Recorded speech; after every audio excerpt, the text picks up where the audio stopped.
Everybody, Brian here. So I just want to show you how to drive an Ioniq 5, and the reason is we do have a car in with a multinational on a car sharing app at the moment, and some of these people may never have driven an electric car. I also have another video about how to charge the car, and then I have a various playlist, so you should have been sent them in an email internally if you're from that multinational company. But anyway, let's have a quick look how to drive the car. So the first thing is getting in and out of the car. I can lock, I can unlock. These buttons down here, that's a remote start. I don't think it's very important for people while they're using it. This is obviously in another video we can see that's for opening or closing the charge port. And then the hold button for the boot. The car you will have in the multinational company, if you hold that, it's a higher specification, so it does have a power tailgate which lifts up. So getting in and out of the car, just one thing, if the battery is gone dead, there is a key. So all I did there was I just pushed this and it allowed me to take this key out. And then in here there's actually, you can see a door lock in there that you can use the key to open if the battery had gone dead in the car for whatever reason. And I mean the normal 12-volt battery, not the big battery that drives the car. The car that's in the multinational, the door handles will pop out. This one I actually have to push them, so you just open them like so.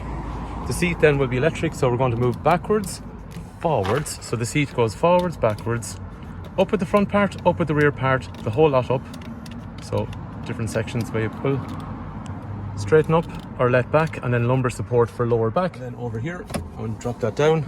If I want the steering wheel to go in, out, or up and down. This video is going to be about basic controls, okay? There is lots more stuff on this car, functionality wise. I have videos on it, but this is just for a basic functionality where someone has never driven one of these or an electric car and they just want to move it to get it around. So the key can go absolutely anywhere at all. To start the car, left foot, if you've not driven automatic before, left foot is not going to do any work. It's going to sit here all the time. Accelerate, brake, accelerate, brake. I'm going to lift this back up just to put my steering wheel back in place. Start the car, press the button, screens will light up. The important part is it says ready. The reason I say that is that somebody might get in, they might put their foot on the accelerator or they mightn't put their foot on the brake. They'll hit the start button. Immediately they get the screen, so it looks like the car started, but we're physically missing ready, which means the car is not operational. It's operational from the point of electrics, but it's not going to move unless you've started it properly. So you must put your foot on the brake when you start the car. You'll see over here on the left, start the car.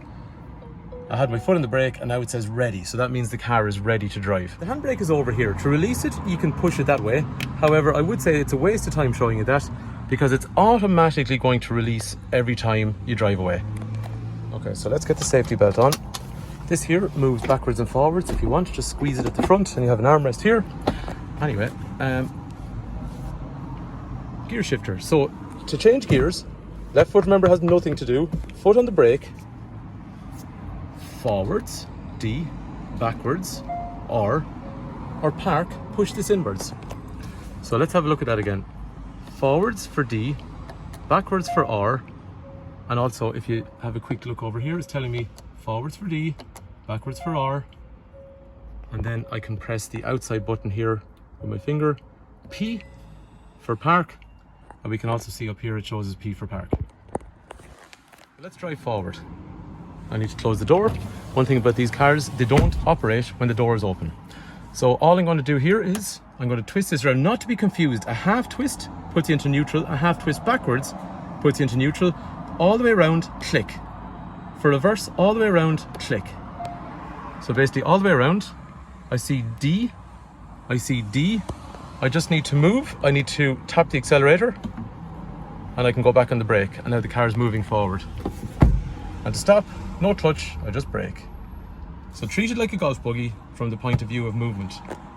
Brake, accelerate, brake, accelerate, stop, go, Keep it that simple. If someone stops in front of you and you're only trying to get used to this car, stop. That's all you have to do. You don't have to root for clutches or anything like that.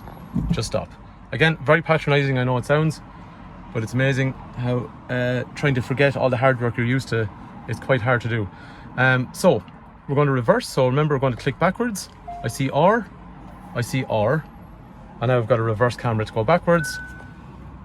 And all I do, I just touch the accelerator and then I can use the brake to slow myself down. An automatic car naturally always moves. So it wants to, in reverse, it'll move backwards very slowly. In forwards or drive, it'll move forwards very slowly. So we just keep going backwards. And to finish, then I can just brake again. And to finish, then I can just park over through here. Now, You don't release the handbrake when you drive away. It did its job. When you're finished driving, you pull that out towards you. Oops, not that hard. You just pull the handbrake out. How do I know it's on? You'll have a little red button over here, or sorry, a little red light over here to say that the handbrake's on. One thing that's important in the car when you're driving it, you might get into the car first. You need to know how far you can go. 96%, that's somewhat useful. 472, this is an estimated range. If you drive the car very hard using the heat, you will lose some range. So say for example, I turn on the heat, we can see we're dropping off. And then if I slow the heater down, it's coming back up. When the heater's on max, the car's assuming you want the heater max for the whole journey. So that's why it's going to compromise your range. But if you start lessening it, then it realizes you don't need it for the whole journey. So that's a variable number. It's an estimate, but if you drive the car really hard, you won't get that much. If you drive the car really easy, you might get more. One more thing, sometimes people ask, why have I got a park button here and a handbrake over there? The park is just to take it out of gear. So that's to put it, it's like putting your normal car back into neutral at night when you're finished driving. So you're just parking it out of gear. And then the handbrake is like the handbrake, just to hold the car. So if you've not driven Ioniq5 before, hopefully that'll give you a better idea how it operates, just for the basics, moving the car backwards and forwards. Once you're driving the car, braking and accelerating is very straightforward, and you don't have any gears obviously because it's automatic. So maybe patronising video for some people, but hopefully it's going to be helpful for someone. If there's something else you want to know and I have a video for it, I can send it to you, but just let me know in the comment section below. Thanks for watching.